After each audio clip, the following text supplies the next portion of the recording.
2014 में कहा गया था हर भारतीय के खाते में 15 लाख आएंगे, सारा काला धन वापस आएगा, यही वादा था। ये जो चोर लुटेरों के पैसे विदेशी बैंकों में जमा है ना, उतने भी हम रुपये ले आए ना, तो भी हिंदुस्तान के एक एक गरीब आदमी को मुफ्त में 15-20 लाख रुपए यूं ही मिल जाएगा। इतने रुपये जिस दिन भारतीय जनता पार्टी को मौका मिलेगा, एक एक पाई हिंदुस्तान की वापस लाई जाएगी और हिंदुस्तान के गरीबों के लिए काम लाई जाएगी। लेकिन हकीकत क्या है? स्विस बैंक की लेटेस्ट ऑफिशियल रिपोर्ट अब साफ साफ बता रही है कि 2024 तक भारतीयों का पैसा स्विस बैंक में 3 गुना बढ़ गया है। वादा कुछ और था, लेकिन हकीकत बिल्कुल उसके उलट है। मोदी सरकार के सारे वादों की पोल इस एक रिपोर्ट ने खोल दी है। इस वीडियो में कोई पॉलिटिकल ड्रामा नहीं, रियल डेटा के आधार पर कुछ सीधे सवाल। क्या स्विस बैंक में 3 गुना बढ़ा भारतीयों का पैसा वाकई सफेद है या सिस्टम का सिर्फ नया बहाना है? सरकार ने काला धन लाने के जो वादे किए थे उनका क्या हुआ? ब्लैक मनी के खिलाफ ऐसा कानून बना है कि अब हिंदुस्तान से कोई विदेश में रुपये भेजने की हिम्मत नहीं कर सकता है। Demonetisation, SIT, black money act, इन सब का असली नतीजा क्या निकला? हर साल डेटा मिलने के बाद भी कोई बड़ा नाम सामने क्यों नहीं आता? कौन से लूप होल्स हैं जिनसे पैसा आज भी बाहर जा रहा है? आखिर सरकार जवाबदेही से क्यों बच रही है? 15 लाख रुपए अकाउंट में क्यों नहीं आ रहे? देखिए, ये जुमला है। किसी के अकाउंट में 15 लाख रुपया कभी नहीं जाता, वो उनको भी मालूम है और आपको भी मालूम है, देश की जनता को भी मालूम है। किसी को कैश कभी नहीं दिया जाता, वो सबको मालूम है। ये भाषण देने का एक तरीका है, एक जुमला है। इस एपिसोड में हम जानेंगे इन सभी सवालों के जवाब और समझेंगे इस काले धन के मुद्दे के पीछे का सीन क्या है। 2014 में मोदी सरकार बनने के तुरंत बाद पहला कदम था स्पेशल इन्वेस्टिगेशन टीम एसआईटी बनाना। कहा गया था ये एसआईटी ब्लैक मनी की कमर तोड़ देगी। मेरी सरकार बनने के बाद पहले ही दिन मेरी सरकार की पहली कैबिनेट का पहला निर्णय था ब्लैक मनी को लेकर के एसआईटी बनाना। हमने एसआईटी बना दी, एसआईटी काम कर रही है, सुप्रीम कोर्ट इसकी निगरानी कर रही है। रियलिटी क्या है? ऑफिशियल रिकॉर्ड्स के मुताबिक एसआईटी बनी, लेकिन आज तक ना कोई बड़ी रिकवरी हुई, ना कोई बड़ा नाम सामने आया।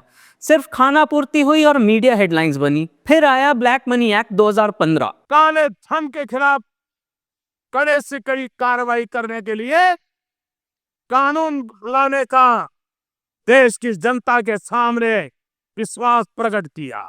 इसी पार्लियामेंट सत्र के पहले दौर में काले धन के खिलाफ कड़ी से कड़ी कार्रवाई का कानून प्रस्तुत कर दिया गया। भाई बिल पार्लियामेंट में ला दिया गया। जो गया है वो लाना भी है, लेकिन अब नया ले जाने की कोई हिम्मत न करे, ये प्रबंध भी हमने करना है और उसको हमने किया। मोदी जी कम से कम भ्रष्टाचार के खिलाफ लड़ाई लड़िए, और मैं देश को वादा करता हूं जिस इरादे से आपने मुझे काम दिया है, आपका वो इरादा पूरा करके रहूंगा। मोदी सरकार ने बड़े दावे से कहा फॉरेन में जमा ब्लैक मनी खत्म करेंगे। फाइनेंस मिनिस्ट्री की खुद की ऑफिशियल रिपोर्ट में लिखा है ब्लैक मनी एक्ट के तहत कंप्लायंस विंडो में सिर्फ 4147 करोड़ ही सामने आया। बाकी कुछ खास रिकवरी नहीं हुई। मतलब जिस बिलियंस ऑफ डॉलर्स की बात हो रही थी वो सिर्फ कुछ हजार करोड़ तक सिमट गया। सरकार के क्लेम्स बड़े थे, लेकिन रिजल्ट बिल्कुल छोटा। और सबसे बड़ा कदम था 2016 में डिमोनेटाइजेशन यानी नोटबंदी। हमारे यह कदम देश में भ्रष्टाचार, काला धन एवं जाली नोट के खिलाफ हम जो लड़ाई लड़ रहे हैं, इससे ताकत मिलने वाली है। देश की जनता को कहा गया सिर्फ 50 दिन दो, काला धन खत्म हो जाएगा। मैंने सिर्फ देश से 50 दिन मांगे हैं। 50 दिन, कोई मेरी कमी रह जाए, आप जिस चौराहे में मुझे खड़ा करेंगे, मैं खड़ा होकर के देश जो सजा करेगा वो सजा भुगतने के लिए तैयार हूं। पहले 500 और 1000 के नोट बंद करके 500 और 2000 के नए नोट मार्केट में लाए गए। लेकिन रिजल्ट क्या निकला? आरबीआई की रिपोर्ट कहती है 15.41 लाख करोड़ रुपए में से 15.31 लाख करोड़ रुपए आरबीआई के पास वापस आ गए, मतलब 99.3% के आसपास। स्विस नेशनल बैंक की रिपोर्ट कहती है 2017 में इंडियन पैसा फिर बढ़ने लगा।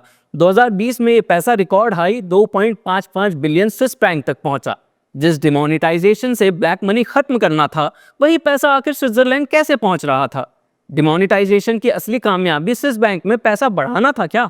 अब automatic exchange of information AEOI की 2018 की बात ही ले लीजिए। सरकार ने कहा अब कोई नहीं बच पाएगा। स्विस अथॉरिटीज हर साल बैंक अकाउंट्स की डिटेल्स भेज रही हैं, लेकिन मिनिस्ट्री की प्रेस रिलीज में सिर्फ ये लिखा है 2024-25 में 2,31,000 टैक्स पेयर्स ने अपने फॉरेन एसेट्स खुद डिस्क्लोज किए हैं, वो भी नोटिस जारी होने के बाद।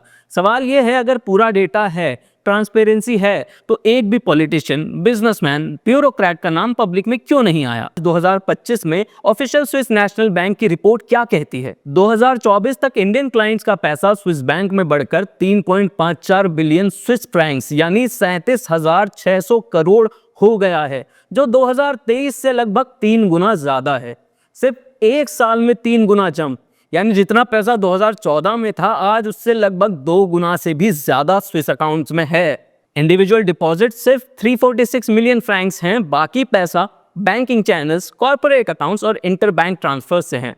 तो क्या मोदी सरकार ने जनता को मूर्ख समझा था जब इलेक्शन में इन्हीं नंबर्स को काला धन बताया गया? एक और ऑफिशियल स्टेटमेंट सुनिए। स्विस बैंक के स्पोक्सपर्सन कहते हैं, इंडियन अथॉरिटीज को हर साल स्विस बैंक अकाउंट होल्डर्स की डिटेल्ड इंफॉर्मेशन दी जाती है।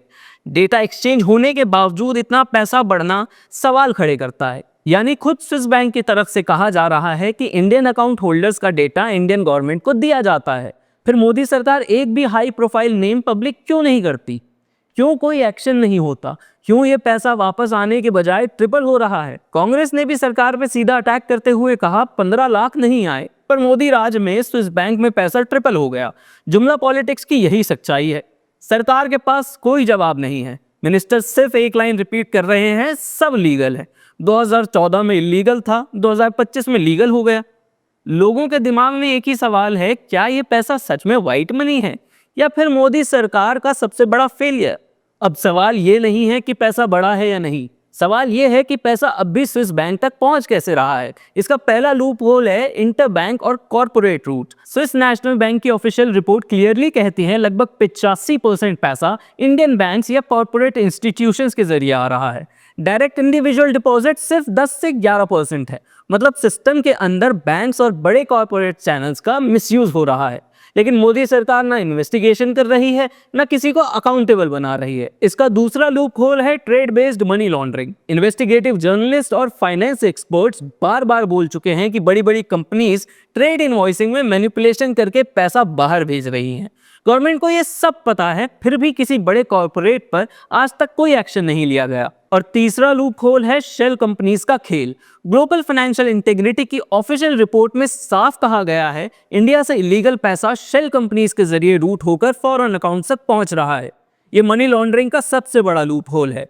शेल कंपनीज आज भी ओपनली ऑपरेट कर रही हैं। अब सबसे बड़ा सवाल यही है कि क्यों मोदी सरकार ने शेल कंपनीज पर आज तक कोई भी बड़ी कार्रवाई नहीं की। चौथा बड़ा लूप होल है third country routing.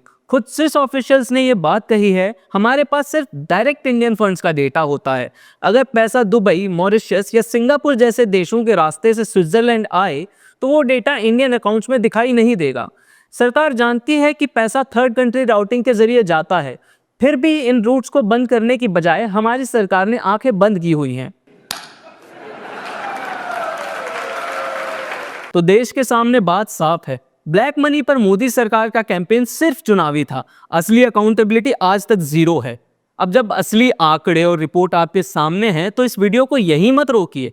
Twitter, WhatsApp, Facebook हर जगह फैला दीजिए। देश के हर जागरूक नागरिक तक ये सच पहुंचना चाहिए, ताकि स्विस बैंक और काले धन के नाम पर जो सालों से दिखावा चल रहा है उसकी हकीकत किसी से छुपी ना रहे। अगर ये वीडियो आपको पसंद आई है तो चैनल को सब्सक्राइब करिए। अपनी राय कमेंट्स में जरूर लिखिए। मिलते हैं अगले वीडियो में ढूंढने के लिए कि हमारे आसपास चल रहे मुद्दों के पीछे का सीन क्या है। नमस्कार।